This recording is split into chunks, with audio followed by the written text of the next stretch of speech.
Hi, it's Dave. Today I'm joined by Brent Kochuba from SpotGamma as we discuss the latest in Tesla stock price action. I found Brent through a helpful Bloomberg article yesterday detailing what's going on with Tesla options and how that's impacting the Tesla stock price. So Brent, welcome to the show. How are you doing?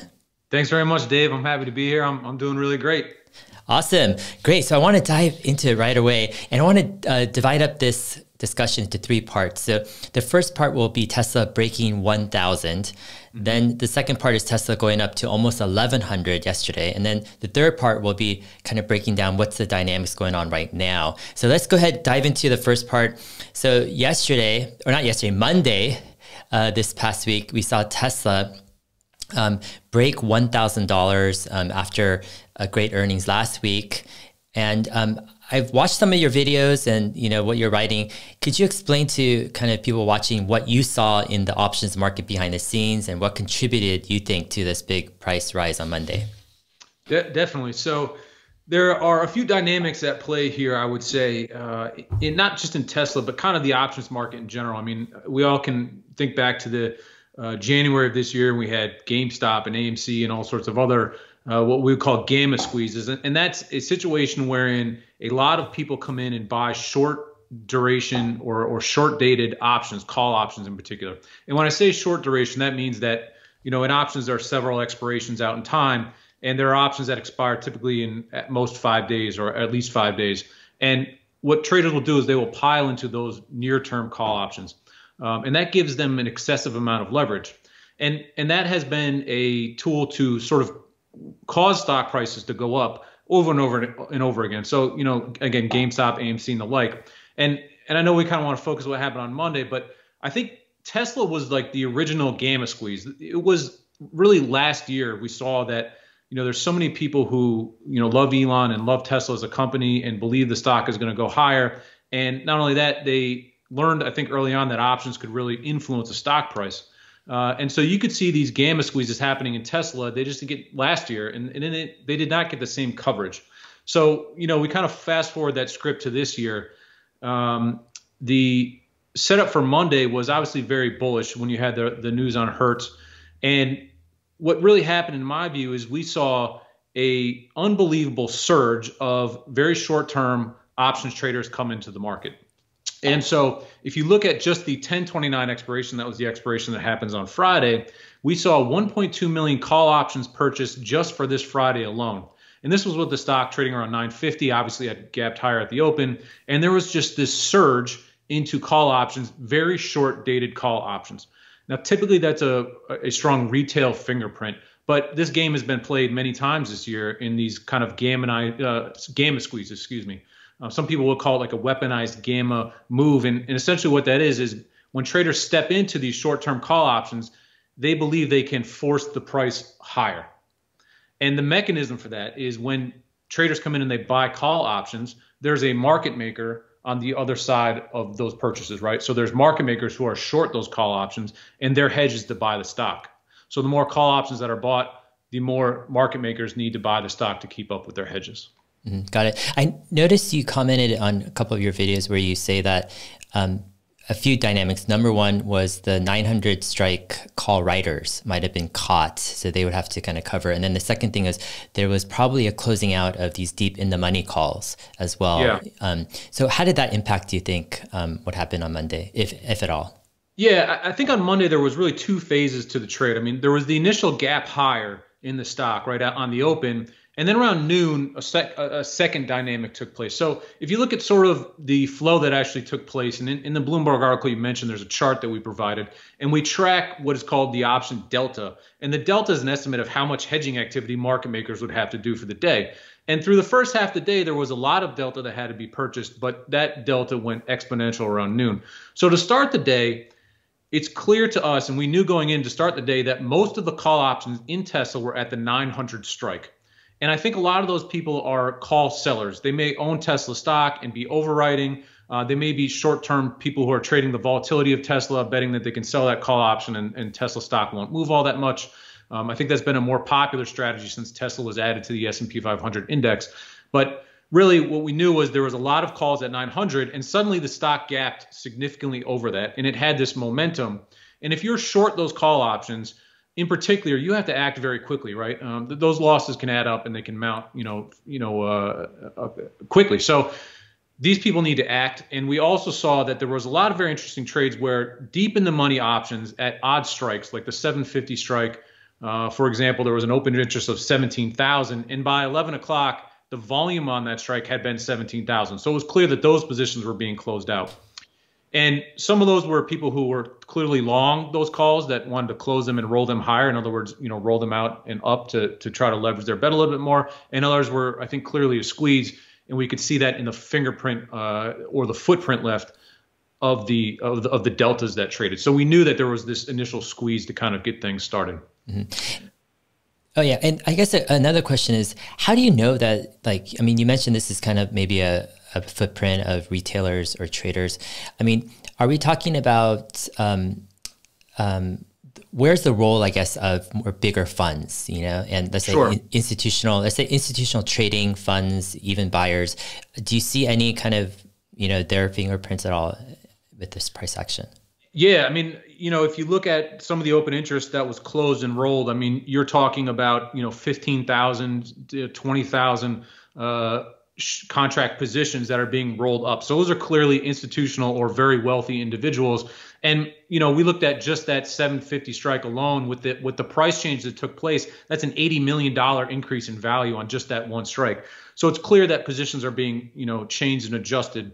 Obviously, because Tesla's part of the S&P 500 index, that invokes a ton of institutional investment in and of itself. And I think that actually is a function to help support Tesla in this price rise here. I mean, we're not seeing, and we'll probably talk about this in a minute, but we're not seeing the price really come shooting back down. And I think it's because of that institutional investment. I mean, you had Morgan Stanley raise their price target, et cetera. And so there are the fundamental reasons that people have to buy Tesla because of that index inclusion. And then there are a bunch of interesting ways that traders can play options. They can play the volatility of Tesla options versus the volatility of, say, S&P index options or versus the NASDAQ options, right? So there's other strategies going on that are that don't have anything to do with the fundamentals of Tesla stock, but they look at the relative value of Tesla and the movement of Tesla versus other index components. And I think that is a very large component of what takes place now when the volatility of Tesla is so high. Okay, awesome. All right, so we got this first part on Monday with the Hertz, and there was also a Morgan Stanley upgrade. So Tesla breaks 1,000, and then yesterday and Tuesday, we had Tesla going up to almost $1,100. Yeah. And then it comes kind of crashing down back to, its close price from the previous day. So what was going on yesterday with kind of this dramatic, volatility? Yeah, I think Tuesday was an overflow really from Monday. So what happened Monday afternoon is one of the more remarkable things I've seen, if I could just kind of touch on that quickly, is in the afternoon, the amount of options bought in very short dated options was rather stunning. I mean, Tesla traded 2.4 million calls on Monday. 1.2 million of those contracts were in those shortest dated options. Now, you can look at open interest, and that's a measure of how of the positions that traders are holding on, right, day to day.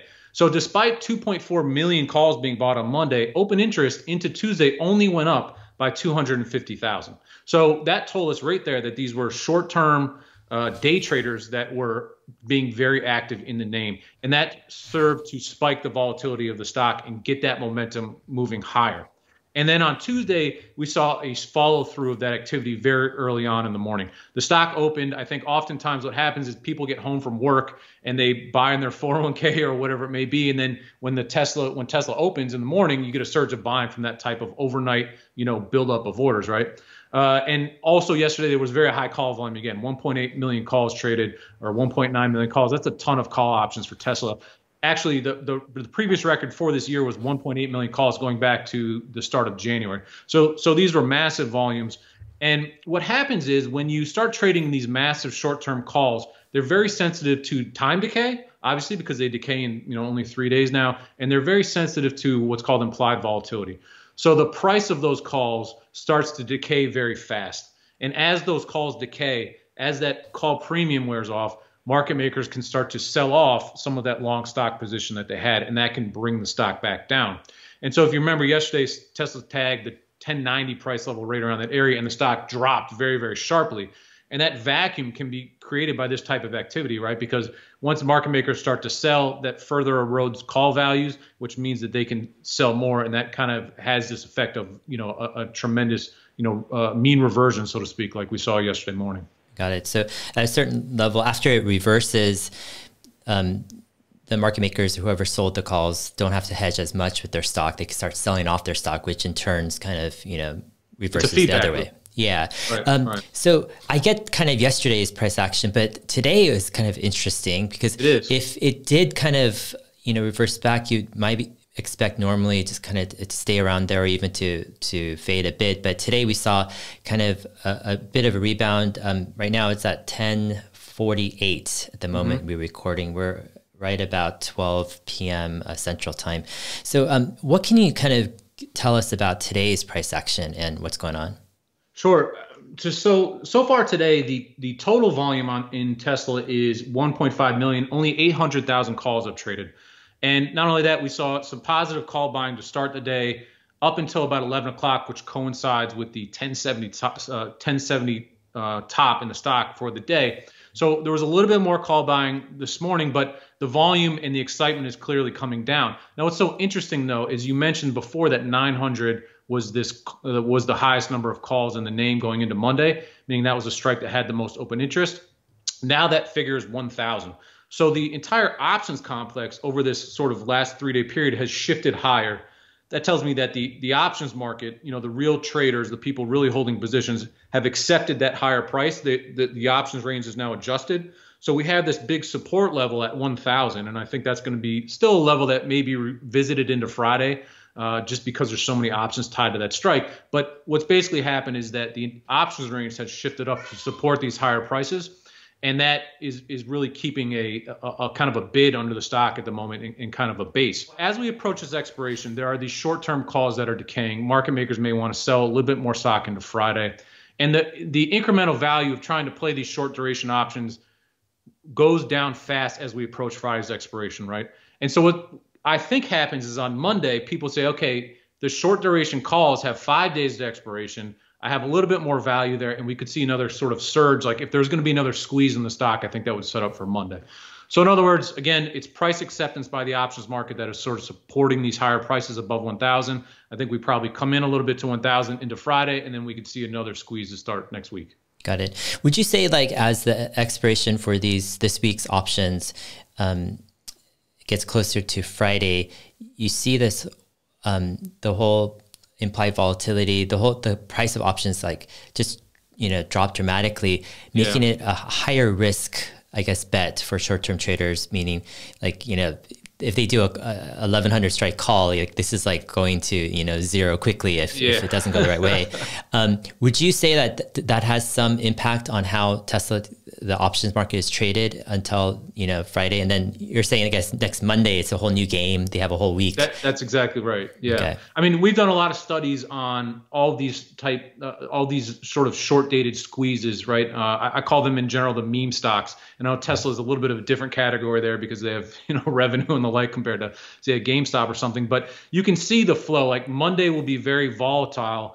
Tuesday will be a little less volatile. And then as you move into, Wednesday, Thursday and Friday, the stock volatility comes down. And on a weekly basis, you can see that play out as well. The stock will have a lot of volatility. And then into Friday, it sort of resets, the positions reset. And if you think about it on Monday, 1,200 strike calls were going for, like, I forget what at the time, something like $50, $60. And that's extremely expensive when you're talking about an option that expires in 5 days. And so what happens is when that stock surges, implied volatility spikes and the demand gets pulled out of the stock, right? Because, and I think this is for several reasons, more sophisticated traders understand that implied volatility level is too expensive to really ever pay off, right? And that makes it a challenge to want to buy those options. And that volatility becomes attractive to actually sell, right? If you're a savvy options trader, you know how to sort of hedge yourself where you can try to say, look, that option is too expensive.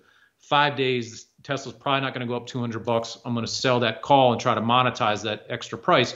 But the other side of that is that from a retail perspective, you're talking about extremely high volatility on a stock that's $1,000, right? So just the cost to play, I think when implied volatility spikes, it removes some demand there, right? I mean, who has $8,000 to buy a call option?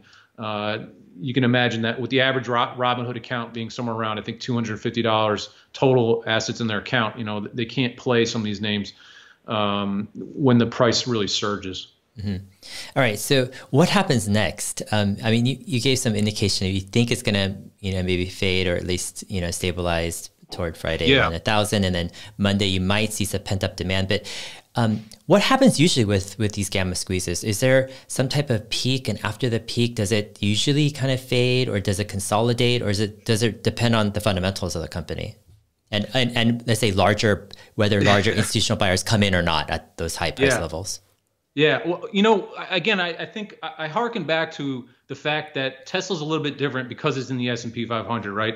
And that institutional demand creates support. And not only that, if Tesla moves too much relative to the other index members, there are traders out there that will work to push the stock somewhat back in line, right? Now, this is some would argue, a fundamental shift because of the $4 billion order they received and the like.